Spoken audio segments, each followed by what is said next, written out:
ഇന്ന് നമുക്ക് കിടിലനൊരു സെൻറ്റാങ്കിൾ പാറ്റേൺ നോക്കിയാലോ. ഞാൻ ആദ്യമായിട്ടാണ് കേട്ടോ ഇങ്ങനത്തെ ഒരു ചിത്രം വരയ്ക്കാൻ നോക്കുന്നത്.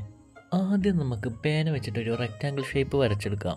അതിനുശേഷം റാൻഡായിട്ട് നമുക്ക് ഇങ്ങനത്തെ കുറച്ച് ഷേപ്പുകൾ പല വിധത്തിലും പല സൈസിലായിട്ട് ഈ റെക്റ്റാങ്കിളിൻ്റെ ഉള്ളിൽ നമ്മൾ ഫില്ല് ചെയ്ത് വരയ്ക്കണം. അങ്ങനെ അത് ഏകദേശം ഫില്ലായിട്ടുണ്ട്. ഇനി വരയ്ക്കേണ്ടത് കുറച്ച് ശ്രദ്ധിച്ച് വരയ്ക്കണം. കാരണം നമ്മൾ നേരത്തെ വരച്ച ആ പാറ്റേൺസ് ഉണ്ടല്ലോ, അതിൻ്റെ ഉള്ളിൽ മാത്രം നമ്മൾ ആ റെക്റ്റാങ്കിൾസിൻ്റെ ലൈന് വരച്ചെടുക്കണം. അതായത് ആ രണ്ട് പാറ്റേൺസിൻ്റെ ഇടയിൽ വരുന്ന ഗ്യാപ്പിൽ ആ ലൈന് വരാൻ പാടില്ല. ബാക്കിയുള്ള എല്ലാ ഏരിയയിലും അങ്ങനെ വരച്ച് വെച്ചിട്ട് ഒരു റെക്റ്റാങ്കിൾ ഷേപ്പാക്കി എടുക്കുക. ഇപ്പോൾ നമുക്ക് ഇങ്ങനെ ഒരു രൂപം കിട്ടും. മാർക്കറിൻ്റെ ടോപ്പും തട്ടി മാറ്റി ഈ ഡോട്ട്സ് ഇട്ട എല്ലാ ഭാഗങ്ങളിലും ഇനി ബ്ലാക്ക് ഫില്ല് ചെയ്യണം. ഫില്ല് ചെയ്യാൻ എളുപ്പത്തിന് വേണ്ടിയിട്ട് ഒരു ഔട്ട്ലൈൻ വരച്ച് ചെയ്യായിരിക്കും കേട്ടോ ഏറ്റവും നല്ലത്. അങ്ങനെ ഈ റെക്റ്റാങ്കിളിൻ്റെ ഉള്ളിലുള്ള എല്ലാ ഷേപ്പിലും ബ്ലാക്ക് കളർ ഫില്ല് ചെയ്യണം. ഒരു ഫ്ലോയിൽ അങ്ങനെ രസം പിടിച്ച് വരച്ചുകൊണ്ടിരിക്കുമ്പോൾ മാർക്കറിൻ്റെ കളർ തീരുക എന്ന് പറയുന്നത് വല്ലാത്തൊരവസ്ഥ തന്നെയാണ്.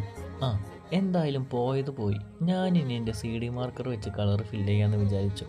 സമയം കുറച്ച് അധികം എടുക്കുന്നേ ഉള്ളൂ, വേറെ പ്രശ്നമൊന്നുമില്ല. അങ്ങനെ ഏകദേശം ഇത്രയും ഭാഗം ഒപ്പിച്ചെടുത്തു. ഇനി ചുറ്റുമുള്ള ഈ ഭാഗത്ത് ഹോറിസോണ്ടലും വെർട്ടിക്കലായിട്ട് ലൈൻസ് വരച്ചെടുക്കണം. ഏകദേശം ഇതേപോലെ വരയ്ക്കണം. സത്യം പറയാലോ, ഇത് വരയ്ക്കുമ്പോൾ നമ്മുടെ മൈൻഡൊക്കെ ഒന്ന് കൂളാവും കേട്ടോ. അതുപോലെ സ്ട്രെസ്സൊക്കെ ഉണ്ടെങ്കിൽ നല്ലപോലെ മാറാനായിട്ട് ഇത് ഏറ്റവും നല്ലൊരു ഐഡിയ ആണ്. അങ്ങനെ അവസാനം നമ്മൾ ഉദ്ദേശിച്ച പോലെ തന്നെ നല്ലൊരു ഔട്ട് കിട്ടിയിട്ടോ. ഒപ്പം ചാനൽ സബ്സ്ക്രൈബ് ചെയ്യാൻ മറക്കരുത്.